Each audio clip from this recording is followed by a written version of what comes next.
ದಿವಸನ ಹಂಗೆ ನಡೀತಾರೆ ಅಂದರೆ ಭಗವಂತ ಕೊಟ್ಟಿರೋ ಜ್ಞಾನ ಅವ್ರಿಗೆ. ದುಡ್ಡಿದ್ರೇನೆ ದುನಿಯಾ ಅನ್ಕೊಬಿಟ್ಟವ್ರೆ, ದುಡ್ಡಿದ್ರೇನೆ ಜೀವನ ಆಗೋದು, ದುಡ್ಡಿದ್ರೇನೆ ನಾವು ಬದುಕಕ್ಕಾಗೋದು ಅನ್ಕೊಬಿಟ್ಟವ್ರೆ. ಅಂದ್ಕೊಂಡವ್ರೆ ಅದೆಲ್ಲ ಏನು ನಡೆಯಕ್ಕಿಲ್ಲ.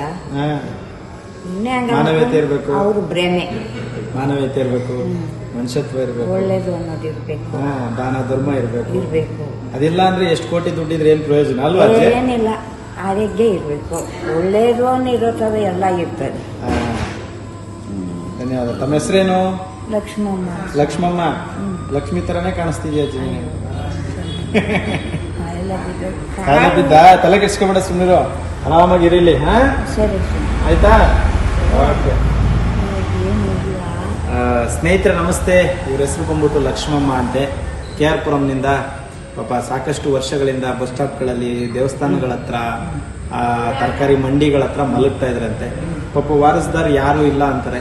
ಏನೋ ಗೊತ್ತಿಲ್ಲ ನನಗಂತೂ. ಗೊತ್ತಿಲ್ಲ. ಅಲ್ಲ, ಇಲ್ಲ ಇಲ್ಲ ಇದ್ರೆ ಇಲ್ಲ ಸ್ವಾಮಿ, ಇದ್ದಿದ್ರೆ ನಾನು ಆ ಥರ. ಎಷ್ಟು ವರ್ಷಗಳಿಂದ ಒಬ್ಬಂಟಿಯಾಗಿ ಜೀವನ ಸಾಗಿಸ್ತಿದ್ಯಾ ಅಜ್ಜಿ? ಒಬ್ಬಂಟಿನಾಗೂ ಒಂದು 50-60 ವರ್ಷದಿಂದ. 60 ವರ್ಷದಿಂದ ಒಬ್ಬಂಟಿಯಾಗಿದ್ದೀರಾ? ಅಯ್ಯೋ, ಮನೆನೇ ಇಲ್ಲ ನಿಮ್ಗೆ? ಮನೆ ಅಂದ್ರೆ ಬಾಡಿಗೆ ಮನೆ ಮಾಡ್ಕೊಂಡು ಕೂಲಿ ಮಾಡ್ಕೊಂಡು ಇರೋನೆ, ಬಾಡಿಗೆ ಕಟ್ಕೊಂಡು ಈ ಕಾಲು ಊನ ಆಯ್ತು. KR ಪುರಂನಲ್ಲಿ ಇರ್ತಕ್ಕಂಥ ಎಲ್ಲ ಸಂತೆ ಮಕ್ಕಳ ಆಶೀರ್ವಾದದಿಂದ ಈ ಅಜ್ಜಿನ ರಕ್ಷಣೆ ಮಾಡಿ ಇಲ್ಲಿ ಕಳಿಸ್ಕೊಟ್ಟಿದ್ದಾರೆ. ಸೊ ಇರೋಷ್ಟು ದಿನ ಖುಷಿಯಾಗಿರಲಿ, ನೆಮ್ಮದಿಯಾಗಿರಲಿ. ಆದಷ್ಟು ಈ ವಿಡಿಯೋ ಇಷ್ಟ ಆದರೆ ಶೇರ್ ಮಾಡಿ. ಇವರು ವಾರಸ್ದಾರು ಅಥವಾ ಯಾರ ಸಂಬಂಧಿಕರು ಗೊತ್ತಿದ್ರೆ ಮೆಸೇಜ್ ಮಾಡಿ. ಎಲ್ರಿಗೂ ಒಳ್ಳೆಯದಾಗಿ, ಶನೇಶ್ವರ ಒಳ್ಳೇದು ಮಾಡಿ. ನಮಸ್ಕಾರ.